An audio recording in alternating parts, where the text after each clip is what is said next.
राष्ट्रपति बेंजामिन अपनी पत्नी मार्गरेट और बेटे कॉनर के साथ कैंप में एक चैरिटी इवेंट की तैयारी कर रहे हैं। उनके साथ माइक भी है, जो राष्ट्रपति सुरक्षा प्रभाग का प्रमुख और एक पूर्व आर्मी सीक्रेट सर्विस एजेंट है। माइक राष्ट्रपति के परिवार का करीबी दोस्त है और हर छोटी बड़ी चीज में उनकी मदद करता है। जब इवेंट शुरू होने का समय आता है तो भारी बर्फबारी शुरू हो जाती है। माइक सुरक्षा व्यवस्था संभालते हुए परिवार को गाड़ियों में बैठने में मदद करता है। राष्ट्रपति और उनकी पत्नी एक लिमोजीन कार में सवार होते हैं, जबकि माइक और कॉनर एसयूवी में उनका पीछा करते हैं। रास्ते में एक पेड़ की शाखा गिरने से सड़क अवरुद्ध हो जाती है। आगे की गाड़ी बर्फ पर फिसल जाती है, जिससे बाकी गाड़ियां एक दूसरे से टकरा जाती हैं। इस दुर्घटना में एक एसयूवी कार पुल से नीचे गिर जाती है और राष्ट्रपति की लिमोजीन पुल के किनारे फंस जाती है। हादसे में मार्गरेट के सिर में चोट लगती है और वह बेहोश हो जाती है। माइक और बाकी बॉडीगार्ड तुरंत लिमोजीन की मदद के लिए दौड़ते हैं। वे गाड़ी के पिछले हिस्से को संतुलित करने की कोशिश करते हैं ताकि माइक दरवाजा खोल सके। राष्ट्रपति बेंजामिन अपनी पत्नी को छोड़ने के लिए तैयार नहीं होते। माइक उन्हें गाड़ी से बाहर निकालने की कोशिश करता है, लेकिन मार्गरेट की सीट बेल्ट फंसी होती है। स्थिति गंभीर हो जाती है और मजबूर होकर माइक बेंजामिन को गाड़ी से बाहर खींचता है। कुछ ही सेकंड बाद लिमोजीन पुल से गिर जाती है, जिससे मार्गरेट और ड्राइवर की मृत्यु हो जाती है। 8 महीने बाद माइक अब भी गिल्ट में जी रहा है। वह राष्ट्रपति सुरक्षा टीम से हटा दिया गया है और ट्रेजरी विभाग में काम कर रहा है। उसकी पत्नी उससे नाराज है क्योंकि वह खुद को सबसे दूर कर चुका है। दूसरी तरफ राष्ट्रपति बेंजामिन उत्तर और दक्षिण कोरिया के बीच बढ़ते तनाव को कम करने के लिए प्रधानमंत्री ली के साथ शांति वार्ता की तैयारी कर रहे हैं। प्रधानमंत्री ली के आने पर व्हाइट हाउस की सुरक्षा बढ़ा दी जाती है। इस बीच उत्तरी वर्जीनिया के पास एक बड़ा लड़ाकू विमान देखा जाता है, जो 2 अमेरिकी फाइटर प्लेन पर हमला करता है। गनशिप वॉशिंगटन डीसी की ओर बढ़ता है और शहर में तबाही मचाना शुरू करता है। हजारों लोग मारे जाते हैं और पुलिस तथा सेना उसे रोकने की कोशिश करती, लेकिन वह सभी को खत्म कर देता है। व्हाइट हाउस में राष्ट्रपति और प्रधानमंत्री ली को बंकर में ले जाया जाता है। गनशिप व्हाइट हाउस पर हमला करता है और सभी सुरक्षा गार्डों को मार गिराता है। इस बीच एक अमेरिकी जेट गनशिप पर हमला करता है और उसे नीचे गिरा देता है। गनशिप वॉशिंगटन इमारत से टकराकर दुर्घटनाग्रस्त हो जाता है, जिससे बड़ी तबाही। माइक, जो यह सब देख रहा होता है, नागरिकों को बचाने के लिए अपनी जान की परवाह किए बिना बाहर निकलता है। जैसे ही वह व्हाइट हाउस के पास पहुंचता है, अचानक एक बस और आसपास की कई गाड़ियों में विस्फोट हो जाता है। माइक की बहादुरी और राष्ट्रपति की चुनौतियां अभी बाकी हैं। जब लोग घबराकर भाग रहे होते हैं, माइक गेट के पास 2 संदिग्ध कोरियाई लोगों को देखता है। वह तुरंत एक को गोली मार देता है, लेकिन दूसरा व्यक्ति बम को ऑन करके धमाका करने की तैयारी करता है। विस्फोट से गेट में एक बड़ा गैप बन जाता है। इसी मौके का फायदा उठाकर उत्तर कोरियाई आतंकवादी, जो ली के साथ चुपके से व्हाइट हाउस के पास छिपे थे, सामने आ जाते हैं। वे रॉकेट लॉन्चर और गैस ग्रेनेड का इस्तेमाल करके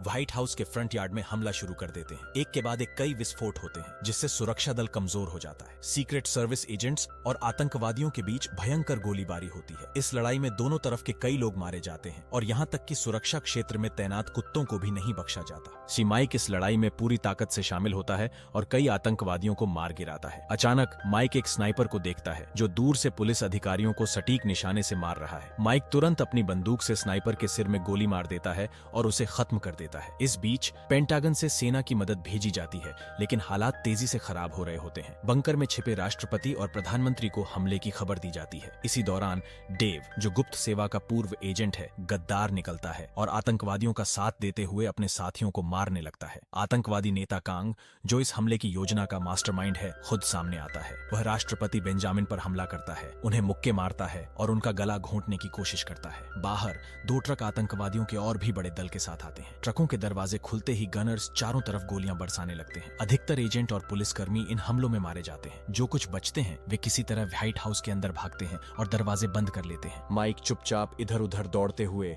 आतंकवादियों से बचने की कोशिश करता है। इसी बीच वह अपने एक पुराने साथी को मरते हुए देखता है। अचानक सभी आतंकवादी जमीन पर लेट जाते हैं और माइक इसे छिपने का इशारा समझता है, लेकिन ट्रकों से अचानक गोलाबारी शुरू हो जाती है, जिससे ज्यादातर बचे हुए एजेंट और पुलिसकर्मी मारे जाते हैं। अब माइक अकेला इस लड़ाई को आगे बढ़ाने के लिए तैयार होता है। स्थिति गंभीर है, लेकिन माइक के पास हार मानने का कोई विकल्प नहीं है। उसे हर हाल में आतंकवादियों को रोकना और राष्ट्रपति को बचाना है। माइक की बहादुरी के लिए एक लाइक तो बनता है। कोरियाई आतंकवादी व्हाइट हाउस के भीतर पूरी तरह कब्जा करने के इरादे से घुसते हैं। उनके साथ हथियारों से लदे ट्रक और एक कोरियाई हैकर भी है, जो कंप्यूटर सिस्टम को हैक कर इमारत के सभी लॉकडाउन को सक्रिय कर देता है। चारों तरफ अफरा तफरी मच जाती है। बालकनी और कमरों में गोलीबारी जारी रहती है और आतंकवादी गार्ड्स को मारते हुए हर कोने की तलाशी लेते हैं। इस बीच पेंटागन से संपर्क टूट जाता है और अमेरिकी अधिकारी समझ जाते हैं कि व्हाइट हाउस आतंकवादियों के नियंत्रण में है। इसी दौरान बाहर सेना व्हाइट हाउस को चारों तरफ से घेर लेती है, लेकिन लॉकडाउन के कारण अंदर घुसने का कोई रास्ता नहीं होता। पत्रकार घटनास्थल पर पहुंचकर खबरें प्रसारित करते हैं, जिससे पूरे देश में खलबली मच जाती है। अचानक व्हाइट हाउस के बंकर से एक वीडियो कॉल आती है। स्क्रीन स्क्रीन पर सब देख रहे होते हैं कि कैसे आतंकवादी ली को बेरहमी से मार डालते हैं। इसके बाद कांग राष्ट्रपति बेंजामिन को धमकी देता है कि अगर सेना पीछे नहीं हटी तो और खून खराबा होगा।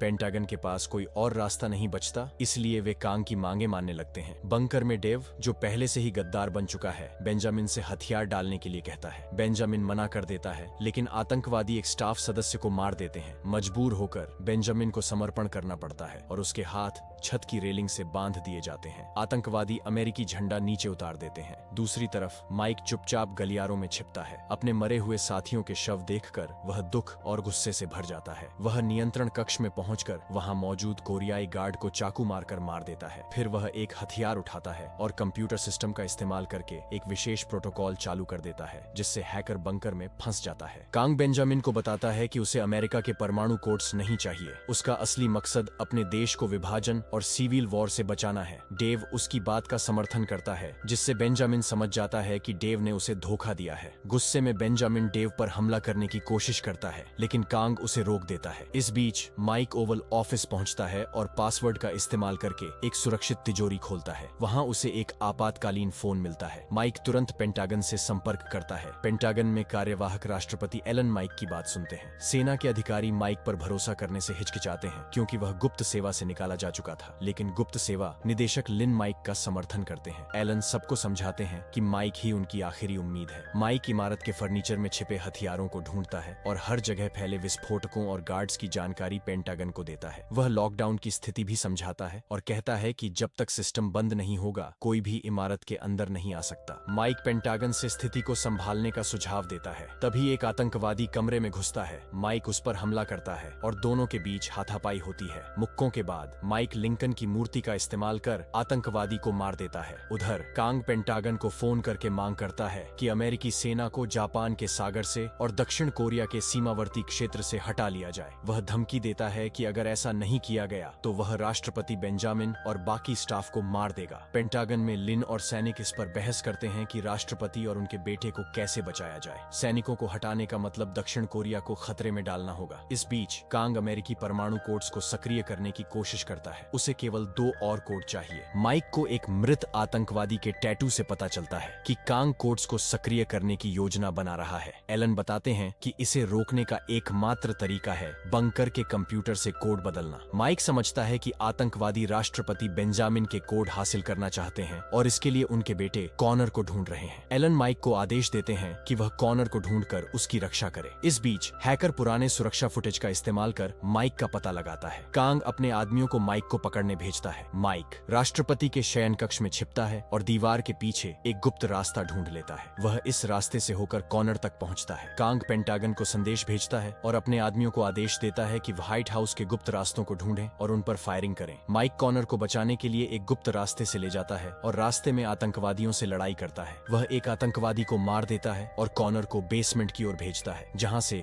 वह एक सुरक्षित ग्रिल के माध्यम से बाहर निकल जाता है। पेंटागन को सूचना मिलती है कि कॉनर सुरक्षित है और उसे सुरक्षित स्थान पर ले जाया जाता है। माइक को राष्ट्रपति को बचाने का काम दिया जाता है। इस बीच कांग अपनी मांगों को पूरा करने के लिए पेंटागन पर दबाव डालता है। वह धमकी देता है कि अगर सैनिक नहीं हटाए गए तो वह राष्ट्रपति और बाकी स्टाफ को मार देगा। माइक 2 आतंकवादियों को मारकर उनसे जानकारी लेता है। उसे पता चलता है कि कांग और उसका संगठन कोरियाई फॉर यूनाइटेड फ्रीडम ने हमला किया है और व्हाइट हाउस के गुप्त रास्तों में विस्फोटक लगाए हैं। पेंटागन को जानकारी दी जाती है कि कांग दुनिया का एक खतरनाक आतंकवादी है, जिसके माता पिता की मौत ने उसे बदले की राह पर डाल दिया। माइक को कॉनर को बचाने में सफलता मिलती है, लेकिन कांग राष्ट्रपति बेंजामिन पर दबाव डालता है और उन्हें मजबूर करता है कि वे अपने परमाणु कोड्स साझा करें। माइक डेव से मिलता है, जो पहले अमेरिकी एजेंट था लेकिन अब कांग के साथ मिल गया है। डेव और माइक के बीच लड़ाई होती है। डेव धोखा देकर माइक पर हमला करता है, लेकिन माइक लड़ाई जारी रखता है और अपनी स्थिति को मजबूत बनाए रखता है। कांग माइक को मारने की कोशिश करता है, लेकिन माइक तेज और मजबूत है। माइक डेव को हराकर उसे मजबूर करता है कि वह कांग को यह झूठ बताए